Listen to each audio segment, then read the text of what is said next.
झोली फैला करके कुंती भगवान के सामने कहती है कि नाथ मैं जो मांगूंगी मुझे देंगे आप? ठाकुर जी बोले दूंगा। बोले वचन दो, जो मांगूंगी सो दोगे?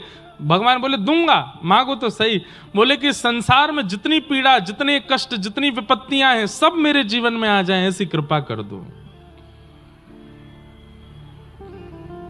हमारे वृंदावन में मध्य प्रदेश के एक परम भक्त पहुंचे, उनका नाम था भोलानाथ।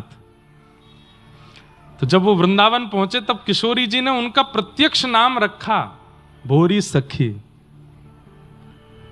और संभवतः वे जबलपुर के आसपास के ही कहीं के थे, जबलपुर या छतरपुर के आसपास कहीं के थे भोलानाथ जी। राधा वल्लभी परंपरा में फिर वृंदावन में आकर के वो विराजे, उनका नाम पड़ा फिर भोरी सखी। हमारे वृंदावन में तो सब सखी हैं, महादेव भी गोपी बन जाते हैं। तो उनका एक पद है, ऐसो दुख दीजो ही माही, ऐसो दुख दीजो। दुख भी कोई मांग सकता है ठाकुर जी से, या तो कुंती बुआ ने मांगा है या हमारे व्रजमंडल के परम रसिक श्री भोरी सखी जी ने मांगा है। क्या दुख में मांग क्या रहे हैं?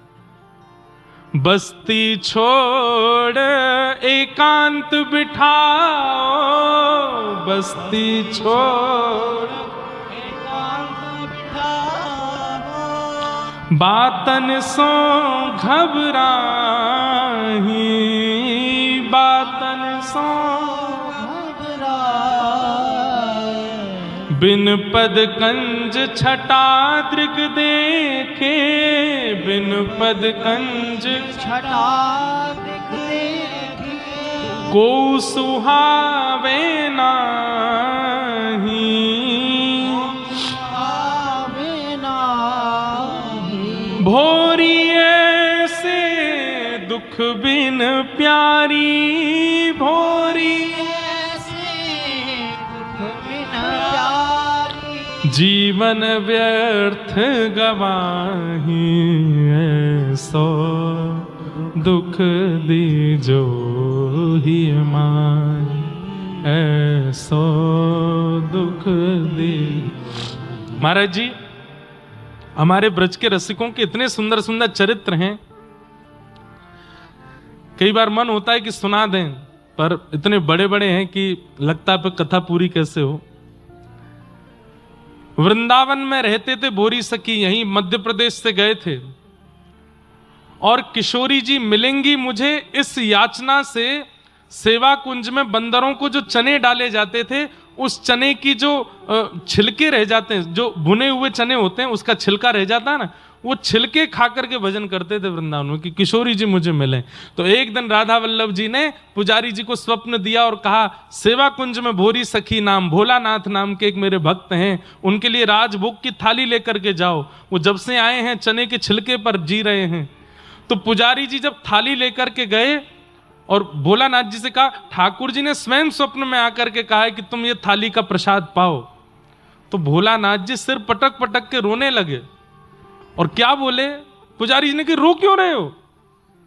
बोले किशोरी जी को मेरे पेट की चिंता हुई, मेरे हृदय की चिंता नहीं हुई। मेरे पेट की चिंता हुई कि मैंने भोजन नहीं किया, मेरे हृदय की चिंता क्यों नहीं हुई कि मैं इतना रोता हूं, इतना बिलखता हूं कि एक बार मुझे दिख जाओ। मेरे हृदय की चिंता उनको नहीं हुई। और तब सोचे शायद भूख प्रेम को हरा रही है, इसलिए भोजन भेजा है, स्वयं नहीं आई है किशोरी जी। इतनी ऊंची स्थिति। कुंती कहती है मुझे दुख दे दीजिए। ठाकुर जी बोले बुआ दुख क्यों चाहिए? अरे अब तो तेरे बालक हस्तिनापुर के राजा बन गए, अब तो उत्तरा के बालक की रक्षा हो गई, अब तो द्रौपदी व्यवस्थित हो गई, अब तो तेरा पूरा खानदान बुआ सब व्यवस्थित हो गया, तो फिर से दुख मांग रही है? इतना दुख सहने के बाद में सब ठीक हुआ, फिर कष्ट क्यों मांग रही है? कुंती बुआ कहती है कल तक मेरे जीवन में कष्ट था तो कृष्ण हमारे संग खड़े थे, आज जैसे ही हस्तिनापुर में सब व्यवस्थित हुआ तो आप हमें छोड़ के द्वारिका जा रहे हो, इसलिए मुझे सुख नहीं चाहिए नाथ। जिसमें आप संग रहो, आप हाथ पकड़ करके रहो, आप 24 घंटे साथ में रहो। वो अगर दुख भी है तो मुझे वो दुख चाहिए ताकि आप मेरे पास रहो, मुझे सुख नहीं चाहिए। एक बात बोल दूं, किसी दिन यदि हनुमान जी प्रकट हो जाएं, महादेव प्रकट हो जाएं, नारायण प्रकट हो जाएं और हमारी आराधना से प्रसन्न होकर कहें भैया तैने बहुत मेरी पूजा करी, बता क्या चाहिए, मेरे जीवन के सारे दुख दूर कर दो। ठाकुर जी अगर कह दें, ऑप्शन दे दें, चल दुख दूर हो जाएंगे लेकिन मैं जीवन से चलो जाऊंगा, तो हम लोग मांग लेंगे चले जाओ पर दुख दूर करो। हमें आपकी आवश्यकता नहीं, पर ये दुख नहीं सहे जाते। हमारे व्रज में गाते हैं, भैया दुख से लड़ना सीखिए, दुख से भागना नहीं है। दुख तो सबके जीवन में आता, मेरे में भी आएगा, आपके में भी आएगा, पर हम भक्त हैं, हम उर्दपुंड लगाते हैं, हम कथा सुनते हैं, हम नाम जप करते हैं, हम लोग तो दुख से लड़ना जानते हैं। इसलिए दुख से भागिए मत, चाहे जैसी परिस्थिति आ जाए, डटिए, लड़िए, जूझिए और पार कर दीजिए उस दुख की घड़ी को। वो एक बहुत प्रसिद्ध बात है ना, हनुमान जी से जाकर के मत कहो कि हमारे जीवन में दुख बहुत है, नारायण से जाके मत कहो कि जीवन में दुख बहुत है। दुखों को कहो बेटा सोच समझ के आइयो, नारायण बैठे मेरे संग में, सोच समझ के आइयो, मेरे सदगुरुदेव भगवान बैठे मेरे ऊपर। एक प्रसंग आता है कि शनि की 7.5 एक बार हनुमान जी पे ही आ गई। शनि महाराज हनुमान जी के गुरु भाई हैं। हनुमान जी बैठे थे समुद्र के तट पर, इतने में ही शनि महाराज आए। हनुमान जी बोले, आओ आओ आओ गुरु भाई, कैसे आज मिलन हुआ आपका? बोले कि आपके नक्षत्र कुंडली के अनुसार अब 7.5 साल के लिए हम आएंगे आपके ऊपर। हनुमान जी बोले बढ़िया है, अकेले मन भी नहीं लग रहा था, तुम और आ गए, चलो आ जाओ, संग ही रहेंगे दोनों। बोले कहां आऊं? बोले देखो हृदय में तो सिया राम जी बसे हैं, शीश के ऊपर ठाकुर जी के चरणारविंद बसे हैं, और अंग में तुमको रखने की आवश्यकता नहीं। भाई तुम गुरु भाई हो, ऐसे थोड़ी। तो बोले कहां? बोले पूछ पे बैठ जाओ, हमारी पूछ खाली है, वहीं आसन लगा के बैठो। शनि महाराज जैसे पूछ पे बैठे। हनुमान जी का रोज का नियम है, सुबह उठते ही पहले तो तीनों लोकों की परिक्रमा करके आते हैं, और तीनों लोकों की परिक्रमा करके फिर राम पथ पर घूम के आते हैं, अयोध्या से लंका तक पूरा भ्रमण करके आते हैं। फिर भारतवर्ष में जहां कहीं भी कथा चल रही होती है वहां कथा सुनने जाते हैं। फिर कथा के बाद अपने गुरुदेव सूर्य नारायण को प्रणाम करने जाते हैं। उसके बाद फिर पर्वतों की यात्रा करके आते हैं, फिर सारी नदियों की परिक्रमा करते हैं, समुद्र देव की परिक्रमा करते हैं, पृथ्वी की 4 परिक्रमा करते हैं। तब दिन शुरुआत होता है हनुमान जी का। ये उनके प्रारंभ काल का रोज की संध्या वंदन है। शनि महाराज जैसे बैठे, हनुमान जी ने अपना प्रकल्प शुरू किया। 3 लोक की परिक्रमा करके आए, सारी नदियों की परिक्रमा करके आए, पर्वतों पर। अब हनुमान जी तो व्यवस्थित उछल कूद करें, पूंछ टकरावे सब जगह, कभी पहाड़ में घुस जाएं, कभी समुद्र के भीतर चली जाए, कभी कहीं कभी कहीं कभी कहीं। संध्या पूर्ण करके हनुमान जी जैसे सरजू जी के तट पर आकर के बोले अब संध्या पूर्ण हुई, अब दिन की शुरुआत होगी। इतने में क्या देखा, शनि महाराज लड़क पुड़क होके गिर पड़े। बोले सुनो अकेले ही रहो, मुझे नहीं रहना संग में। नहीं नहीं आ जाओ, अभी तो संध्या हुई है, अभी तो राजभोग होगा, ब्यारू होगा, कलेऊ होगा। बोले अकेले ही करो, हमको नहीं रहना। तब हनुमान जी बोले हे शनि महाराज, दुनिया में किसी के भी पास जाएं तो पहले देख लीजिएगा, अगर जिह्वा पर राम नाम कृष्ण नाम बैठा हो तो उसके पास मत जाना, नहीं तो आप ऐसे ही दुखी हो जाओगे। और जिनकी जिह्वा पे कृष्ण राम बैठे हों उनको तो आशीष देना, उन पे तो कृपा करना। उनके जीवन में 7 वर्ष के लिए आने की आपको आवश्यकता नहीं है। कृष्ण ग्रह ग्रहीतात्मा यथा ऋषिकेश खलेन देवकी कंसेन रुद्धार्थ चिरम सुचार्पितम विमोचिताहं च सहात्मजा विभो त्वयैव नाथेन मुहुर्विपद्गणात्। कुंती ने भगवान की सुंदर स्तुति गाई। सब लोग बैठ जाओ। तत्पश्चात ठाकुर जी की पावन स्तुति भीष्म पितामह ने गाई। भगवान पांडवों को लेकर के भीष्म पितामह के पास गए। पितामह की स्तुति सुनकर के ठाकुर जी बड़े आनंदित हो गए और तत्पश्चात उत्तरायण का समय होते ही पितामह भीष्म भगवान में विलीन हुए। बहुत सुंदर स्तुति है भीष्म पितामह की। भगवान द्वारिका प्रस्थान कर गए। कुछ समय बाद परीक्षित का जन्म हुआ। जन्म लेते ही बड़े बड़े ज्योतिषाचार्यों ने परीक्षित जी की कुंडली के अनुसार इतने अच्छे लक्षण बताए, ये ऐसे होंगे, ये राम के समान आज्ञाकारी होंगे, ये सिंह के समान बलवान होंगे, आदि आदि सब इनके बड़े बड़े लक्षण बताए। महादानी होंगे, प्रहलाद के समान भक्त होंगे, आदि आदि सब इनके बहुत सारे लक्षण बता करके सब ज्योतिषाचार्यों ने पांडवों को, युधिष्ठिर को बताया कि भैया आपके घर में ये जो बालक आया है, एक जगह तो कह दिया कि जो पांडु महाराज का ऐश्वर्य और वैभव है वैसा ही इस बालक का होगा। युधिष्ठिर जी बोले आप जब से आए हैं इस बालक के गुण ही गुण बता रहे हैं, एक भी अवगुण आपने नहीं बताया। बंधुओं सब लोग इधर देखिए, सावधानी से सुनिए। युधिष्ठिर जी कहते हैं आपने केवल गुण बताए, एक भी अवगुण नहीं बताया। आवश्यकता क्यों है? क्योंकि ये बात बिल्कुल प्रमाणित है कि इस पृथ्वी पर जो भी जन्म लेगा वो संपूर्ण गुणों से ही युक्त है, ये आवश्यक नहीं है।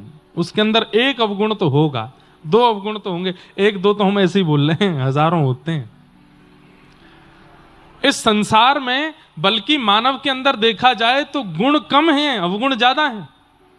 लेकिन वही जब गुरु आश्रित होता है, एक परंपरा का अनुग्रह करने लगता है, अनुसरण करने लगता है, तो धीरे धीरे गुण बढ़ने लगते हैं, अवगुण कम होने लगते हैं। आध्यात्मिक व्यक्ति गैर आध्यात्मिक व्यक्ति से श्रेष्ठ क्यों है? क्योंकि उसके अंदर गैर आध्यात्मिक व्यक्ति से थोड़े गुण ज्यादा हैं, अवगुण कम है। लेकिन यह बात प्रमाणित है कि संसार में अवगुण सबके अंदर है, सबके अंदर, कोई अवगुणों से नहीं बचा। इसलिए युधिष्ठिर जी महाराज बोले कि महाराज इस बालक का कोई एक अवगुण तो बताओ, या इसके जीवन की कोई एक ऐसी घटना तो बता के जाइए नक्षत्र आदि देख के, जिसके कारण इसके द्वारा कोई तो गलती होगी जीवन में। तब उन ब्राह्मणों ने बताया।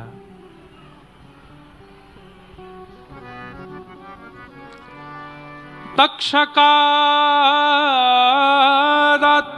मृत्युं द्विजपुत्रोपसर्जिता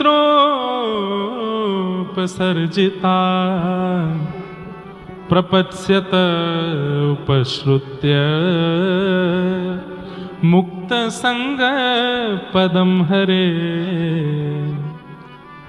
कम से कम आगे बैठे हुए लोगों से तो हमारी प्रार्थना, भैया तुम तो यहीं देखो, पीछे वाले ध्यान से सुनते हैं, आगे वाले इधर उधर करते रहते हैं, ध्यान से सुनिए, बहुत अच्छे अच्छे भाव है।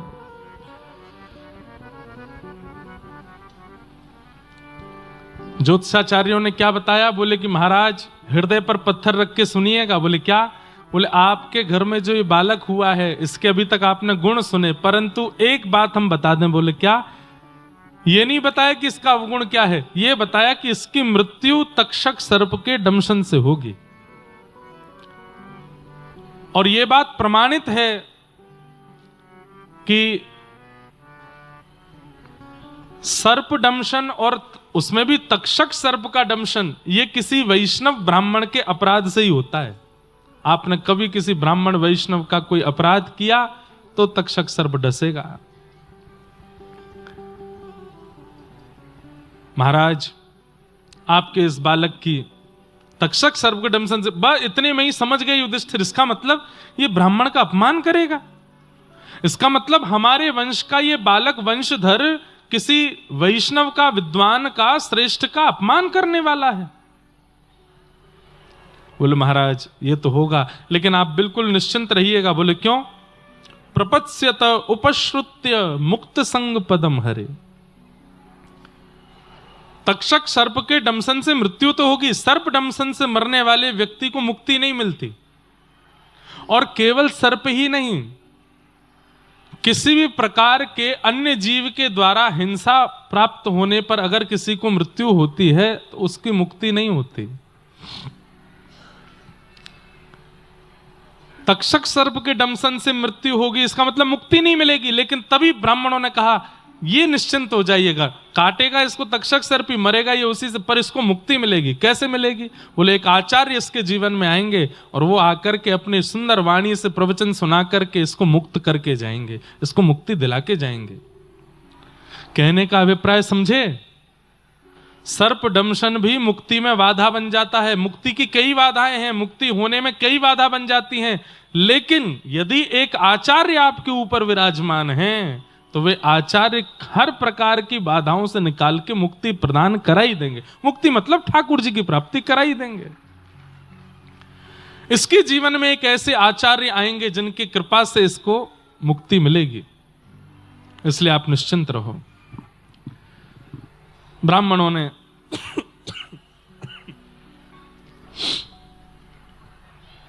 परीक्षित जी के बारे में सब बातें बताई।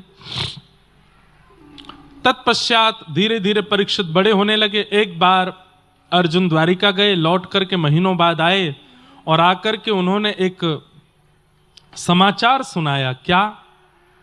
कि जिनकी कृपा से हम राज सिंहासन पर बैठे हैं, जिनकी कृपा से हस्तिनापुर पर राज्य कर रहे हैं, जिनकी कृपा से हमने महाभारत युद्ध जीता, भैया हमारे प्राण धन श्री कृष्ण अपनी लीला पूरी करके स्वधाम चले गए। और ये बात सुनते ही युधिष्ठिर अपने सिंहासन से खड़े हो गए, तुरंत अपना मुकुट उतार कर सिंहासन पर रख दिया। अर्जुन सच बताओ ये सत्य है? बोले हाँ। ठाकुर जी लीला पूरी करके चले गए। और ये बात सुनते ही पांडवों ने परीक्षित को राज्य गद्दी पर बिठा दिया। कहते हैं कुंती भुआ ने तो उसी समय प्राण त्याग दिए जैसे ही सुना कि कृष्ण अपनी लीला पूरी करके चले गए। और पांचों पांडव द्रौपदी के साथ स्वर्गारोहण को प्रस्थान कर गए। राज सिंहासन पर अभी बाल अवस्था के परीक्षित बैठे हैं। धीरे धीरे परीक्षित बड़े हुए, ब्राह्मणों के आश्रय में रहकर के परीक्षित ने राजनीति सीखी, विवाह हुआ, जन्मेजय आदि पुत्र हुए। परीक्षित का राज्य बहुत सुंदर चल रहा था। लेकिन एक दिन परीक्षित जब भ्रमण को निकले तो क्या देखते हैं कि एक बैल के 3 पैर कटे हैं, चौथा पैर एक व्यक्ति काट रहा है।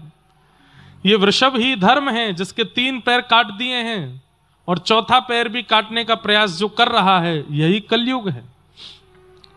सत्य, दान, दया और पवित्रता 4 पैरों पर धर्म खड़ा रहता है। दान, दया और पवित्रता 3 पैर धर्म के कट गए हैं, केवल एक सत्य पैर पर कलयुग में खड़ा है और कलयुग उसको भी काट रहा है।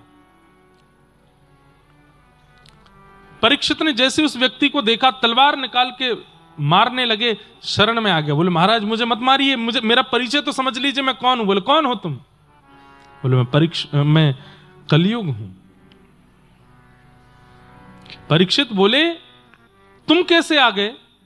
बोले मैं आज नहीं आया था, जिस दिन श्री कृष्ण धराधाम से अपनी लीला पूरी करके गए उसी दिन आ गया था मैं।